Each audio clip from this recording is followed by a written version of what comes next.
Ngayong hapon, babalikan po natin ang isang kwento ng Wish Ko Lang na talaga namang tinangkilik at minahal niyo noon. Ito ang kwento ni Lea na dahil sa estado ng buhay ay pinagtulungan at inalipusta ng mayamang pamilya ng lalaking minahal niya.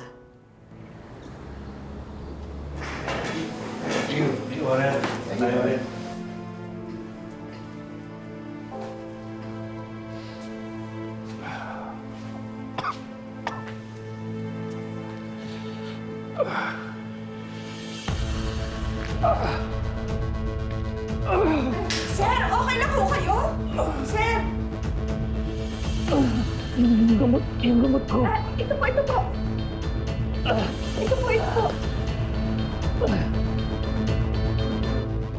Sir, kamusta na po pakiramdam ninyo? Okay na po ba kayo?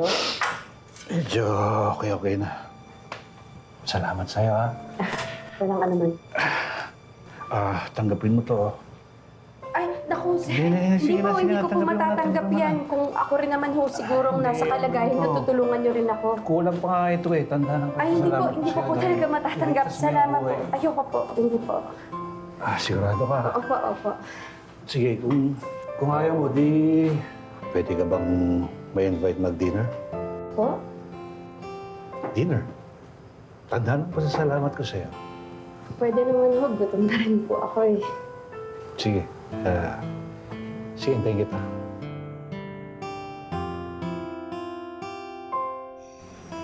Ernesto, salamat nga pala ha. Parati mo na lang ako inaayang lumabas pagkatapos ng trabaho ko. Nahihiya na nga ako sa'yo eh. Wala yun, kaya... Alam mo kasi, mula nung namatay yung asawa ko 5 years ago, ngayon lang ulit sumaya ang buhay ko mula nung makilala kita.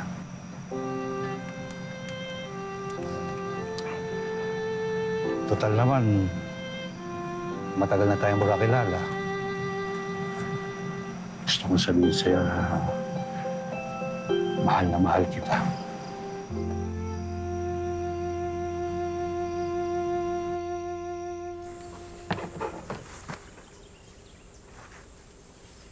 Nak, okay ka lang ba? Paano mo kasi, Nay? Nagtapat sa akin si Ernesto. Mahal na daw niya ako. Anak, umamin ka nga sa akin. Mahal mo na ba siya?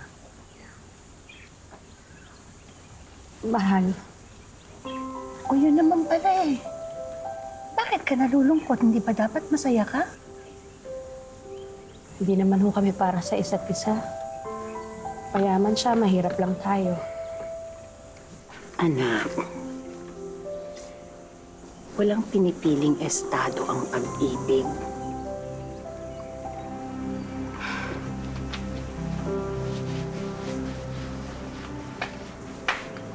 Galing! Ang galing!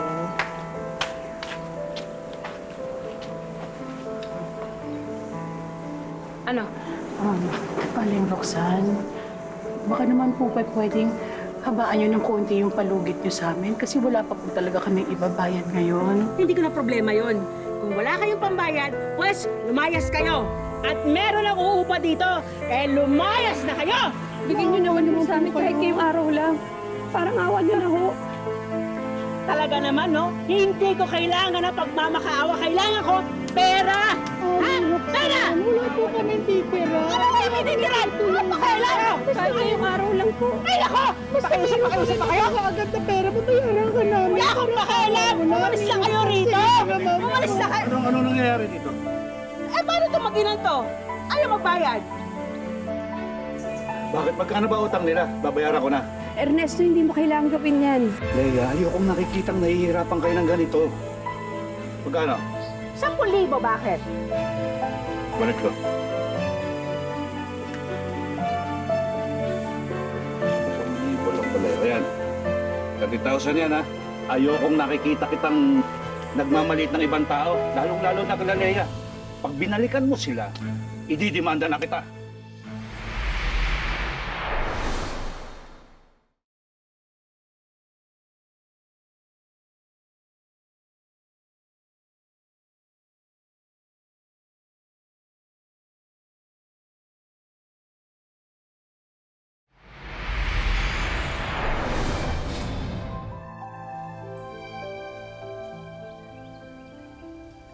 Pasok kayo, pasok kayo. Ang laki. Pati naman ako. Ang ganda-ganda ng bahay. Salamat. Simula sa araw na to, dito na kayo titira. Ha? Ako, Ernesto, alam mo, maraming salamat. Ang dami-dami mo na natutulong talaga sa amin. Diba, anak? Wala, ayaw na na Edna. Okay naman kami dun sa tinitirahan namin. Hindi naman namin kailangan tumira dito. Leia, dapat masanay ka na. Masanay na kayo na dito na kayo nakatira. Lalo pa ngayon, kakasal na tayo. Leia, will you marry me?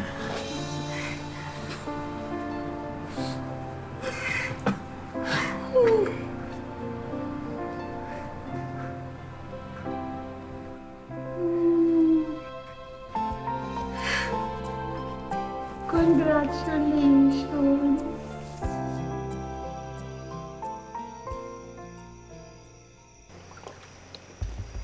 Kuya? Hoy! Nasaan si Kuya Ernesto?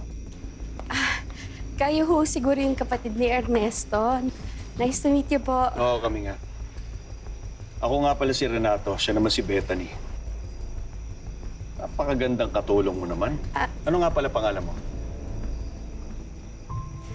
Ako si Leia, hindi po ako Renato,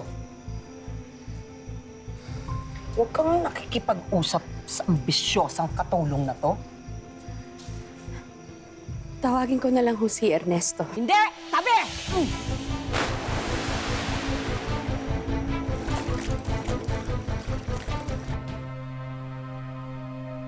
Alam mo, kuya, ang plastic talaga nung Leia na yun. Kunwari lang, mahal ka niya, pero halata namang pera lang ang gusto niya sa'yo. Dumagdag pa yung nanay ng Leia na yan. Malamang sinulsulan niya yung anak niya para makautot ng pera sa'yo, kuya. Hoy, kayong dalawa ha? Wala akong pakialam sa sasabihin niyo sa kanila. Kailangan tanggapin niyo sila whether you like it or not.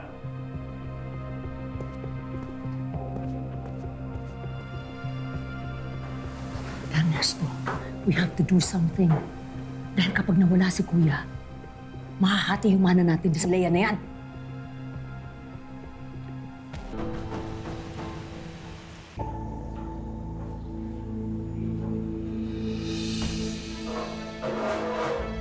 Ano nangyari sa'yo? Ayos ka lang?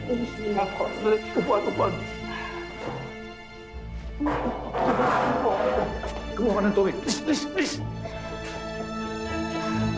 Ayos ka lang? Anak, kumusta na bang pakiramdam mo? Maayos na po. Pwede na ba tayong umuwi? Mukhang napagod lang naman ako kanina dahil na-excite ako magtrabaho sa restaurant. Sige. Dok, ano pong resulta? Everything is normal. Wala kayong dapat ipag-alala. Okay naman po pala. Congratulations, Ernesto and Leia. Magkaka-baby na kayo. Magiging tatay na ako. Salamat, Dok. Magiging tatay na ako, Leia. Magiging tatay na ako. Iwan ko.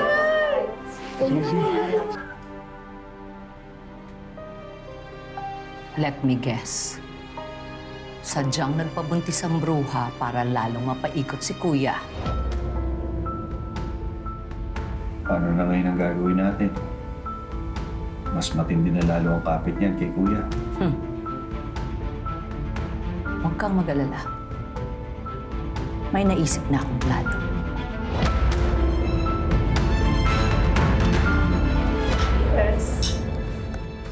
Bethany, Renato, nandito pala kayo.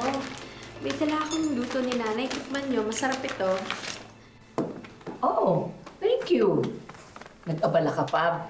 Paano mauna na ako sa inyo, ha? Magkita na lang tayo dun sa celebration for the anniversary. Sandali lang, Leia. Napansin ko, wala na tayong stock ng chicken wings. Pwede pakicheck mo yung freezer? Kaka-check ko lang ng kagabi, ha? Madami pa? Naubos na ba?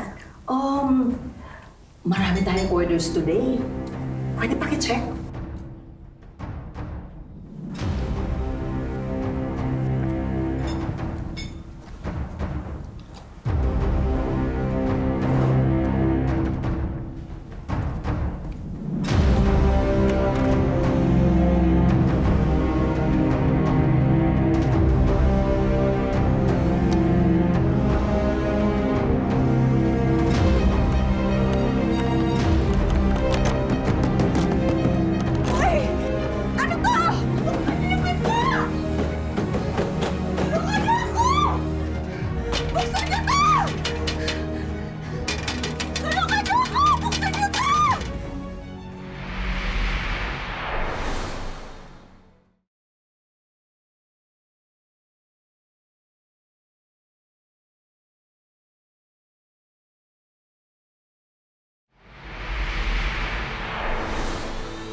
niyo ako! Leia!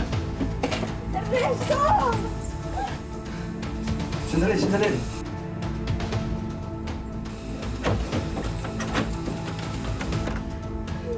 Leia! Ay! Ano nangyari sa'yo? Sino may gawa sa'yo nito?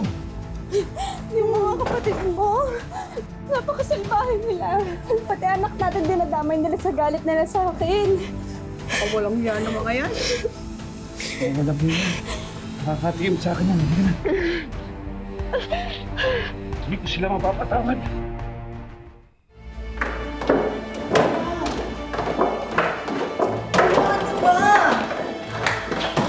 Basta kayo. Lumayas na kayo. Kuya, I'm so sorry.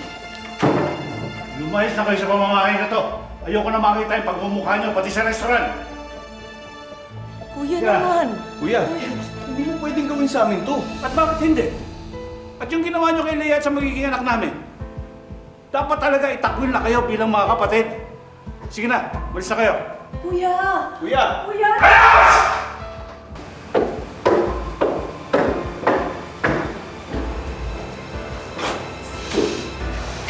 Baka walang hiyang ba yan? Sinusumpa ko. Magbabayad sa akin yung babae niya at sisiguraduhin ko hindi sila maging masaya. Nay, parang panaginip, no? Biruin mo, nakatagpo ako ng isang lalaking katulad ni Ernesto na hindi lang ako minahal, pati kayo. Tapos ngayon, Nay, ikakasal na ako. Ang ganda-ganda ng damit mo. Ang ganda ng damit pang kasal mo. Nay, tulungan niyo ako, isukat natin. Dali. Ay, naku, hindi pa pwede. Ano ka ba? Di ba nga may kasabihan? Bawal isukat ang trahe de boda. Hindi mo yan isusukat. Susuot mo na lang yan sa araw ng kasal mo. Hindi totoo yun. Mas lalong hindi matutuloy yung kasal kung hindi ko masusukat yung damit. Mamaya hindi nagkasya, no? Ay, hindi, huwag ka kumain. Hindi pa pwede. Hindi pa pwede. Ay, Nay, yung telepono nga paabot.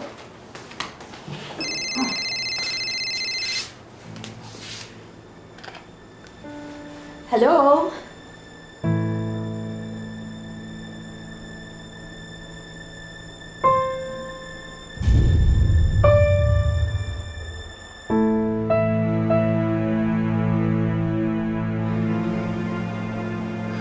Anak, ano nangyayari? Ano nangyayari? Ano nangyayari?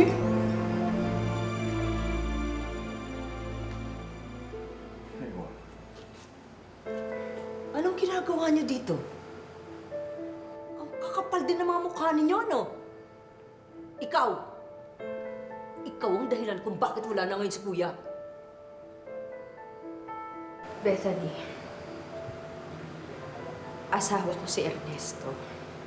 Asawa ko ang nakaburol at may karapatan ako na makita siya kahit sa huling sandali. Asawa mo si Kuya? Eh di ba hindi naman natuloy ang kasal niyo?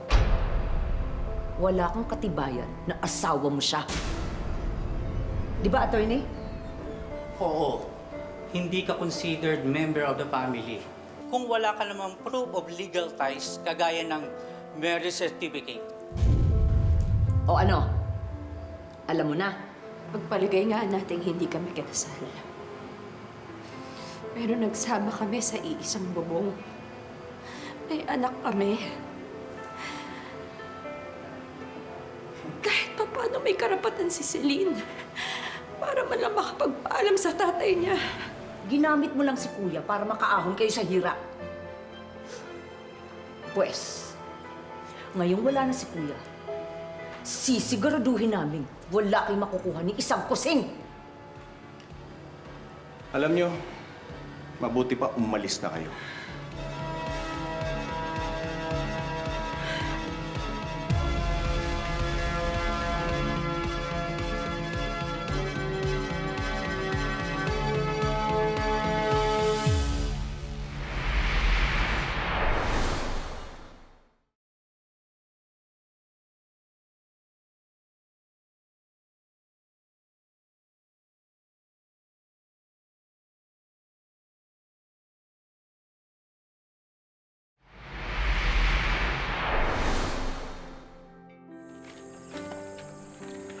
Okay ka lang dyan, Nak.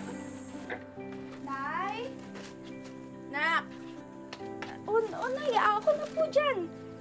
Sabi po, ako na po dyan, Nay. Hindi. Ikaw, mag-aral ka na lang na mabuti para makatulong ka sa amin. O, nakita mo naman ha, kung gaano kahirap ang ginagawa namin para mabuo ang tuition fee mo. Alam mo naman, wala tayong ibang mahihinga ng tulong para sa pagpapaaral mo. Eh, talaga po bang wala na po tayong ibang kamag-anak? Eh, yung kay tatay po. Kung meron man, naku, napakatagal na nung nakalimutan ko na kung sino sila. Tsaka kahit kailan, hindi naman tayo hingi ng tulong sa kanila. Hayaan niyo na po yun, Nay. Basta po ang mahalaga, kayong dalawa ni Lola, sapat na po sa akin. Hi mga madam! Here's your order po. Enjoy po mga madam. Ay naku! Celine! Celine! Late ka na naman! Lagot ka kay boss! Hindi ka pa naka-uniform. Ano ba yan? Eh, sorry na. Alam mo naman kasi, di ba? Yung last professor ko kasi, ang tagal magpalabas, eh, hindi naman ako makaalis agad. Kasi alam mo naman na mine-maintain ako na grade, di ba? Na uno, para sa scholarship ko. Ikaw na matalino. Sige na. Alam mo, tara na. Papagalitan tayo. Alam ko, ang balita ko pa, pupunta dito yung may-ari ng restaurant. Oo, ito na. Ay naku, Celine! Likunin mo muna ito. Dali baka makita ito ni boss. Dali ako dyan. Alam, ano akong kulang? Ako gusto natin ng boyfriend. Meron pa kami boyfriend.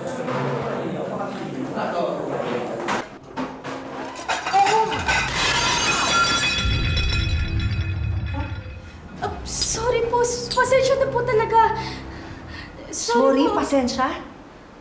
Hindi sapat yan. Hindi mo ba ako kilala? Ako ang may-ari ng restaurant na to. At dahil sa katangkan mo, tanggal ka na sa trabaho. Po! Don't touch me! Pasensya na po talaga, pero sana naman po maawa po kayo sa akin, no? Kailangan ko po kasi talaga tong trabaho to para po makapag-aral ako, tsaka matulungan ko pa yung lola ko, tsaka yung nanay ko. Please po, huwag niyo po akong tanggalin sa trabaho. Naku, madam. Sige na po. Pagbigyan na po si Celine. Masipag po niya. Celine? Anong buong pangalan? Celine Chavez po. Chavez. Anong pangalan ng nanay mo? Leia po.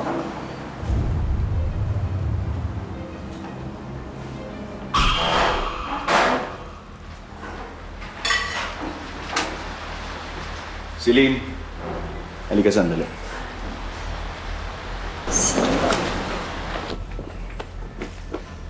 Sabi nila, ikaw raw pinakamasipag dito. Baka naman pwedeng ikaw na rin magtapon ng mga basurahan dito sa kusina. Sige po. Mamaya po pagtapos ko pong linisin po yung mga table. Anong mamaya? Hindi. Ngayon na. Itapon mo. Sige po.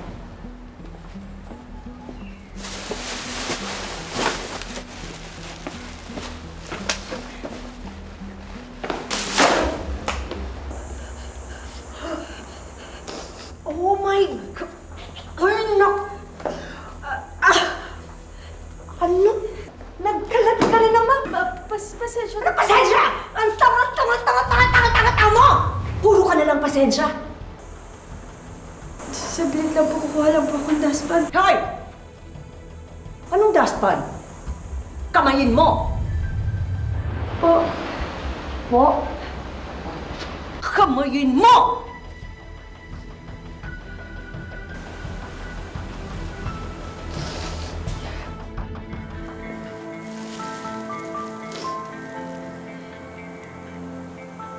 Hindi ka aalis hanggat di mo natatapos linisin yung kinalat mo. Naintindihan mo?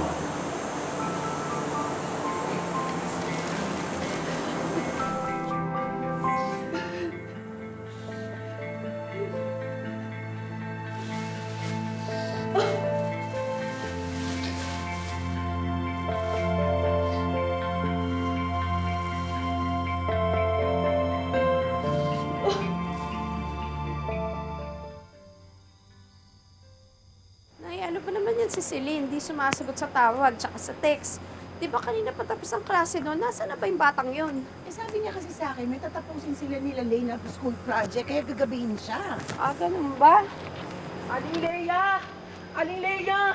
Oh, puntahan po natin si Celine sa Restaurante de Chavez. Akala ko ba may school project? Hindi po. Kailangan na po natin siya puntahan doon. Ngayon na po. Tara na po. Importante po to eh. Ano? Suko ka na ba? Ay, kung di mo na kaya, pwede ka na wag pumasok bukas. Maghanap ka na ng ibang trabaho. Ay, hindi po. Kaya ko po. Malapit na po na matapos.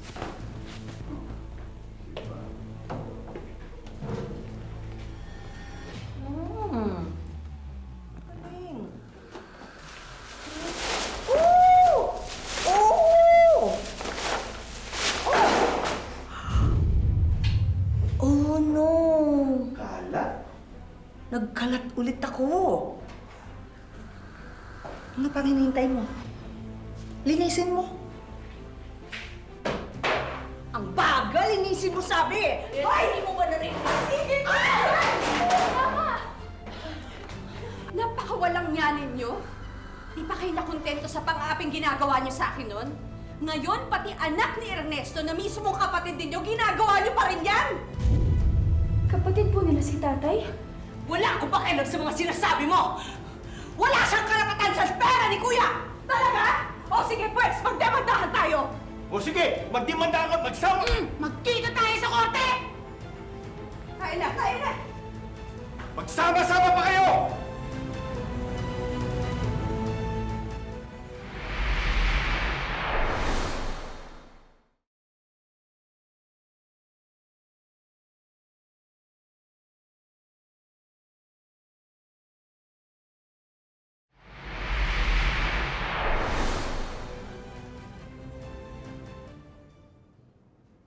Celine, pasensya ka na kung hindi ko nasabi ang tungkol sa mga kapatid ng tatay Ernesto mo. Nung namatay kasi ang tatay mo, itinakwil ka nila bilang anak. Tinaboy din tayo paalis ng mansyon. Hindi ko na rin alam kung anong gagawin ko noon. Mas pinili na lang namin ni nanay na lumayo. Pero, natatakot po kasi ako sa kung ano pong pwedeng gawin ni na Ma'am Bethany tsaka Sir Renato sa inyong dalawa. Tawarin mo ako, anak. Kung hindi ko na ipaglaban noon ang karapatan mo sa tatay mo. Nay, wala po kayong kailangan ihingi ng tawad. Kasi po, mahal na mahal ko po kayong dalawa ni Lola. At yung yaman po ni tatay, wala naman po yun kasi ang mahalaga po, kapiling ko po kayong dalawa.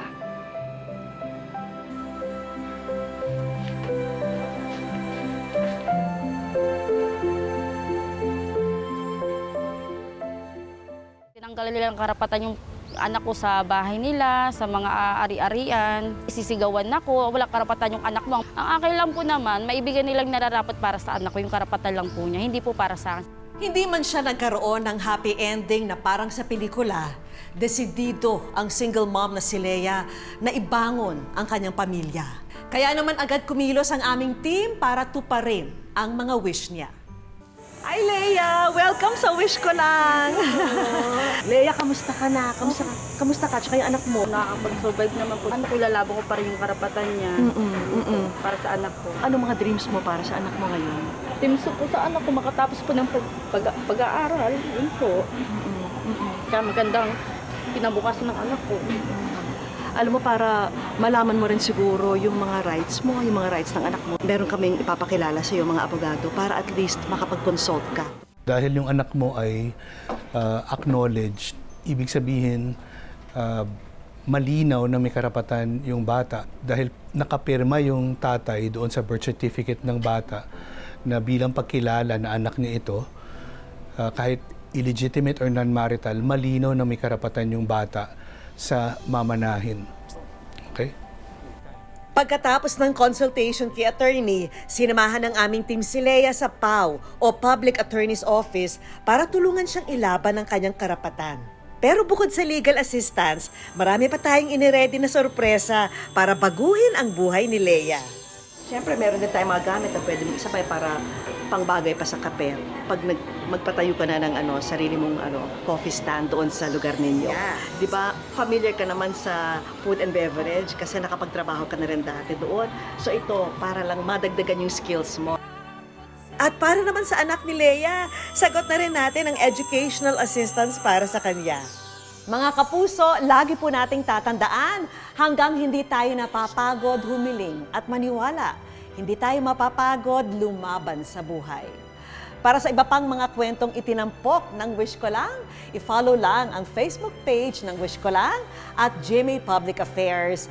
Mag-subscribe na rin sa GMA Public Affairs YouTube channel. At sa mga gustong matupad ang kanilang mga hiling, ipatala lamang po ang inyong wish at kwento sa amin. Ako po si Vicky Morales at ito po ang Wish Ko Lang.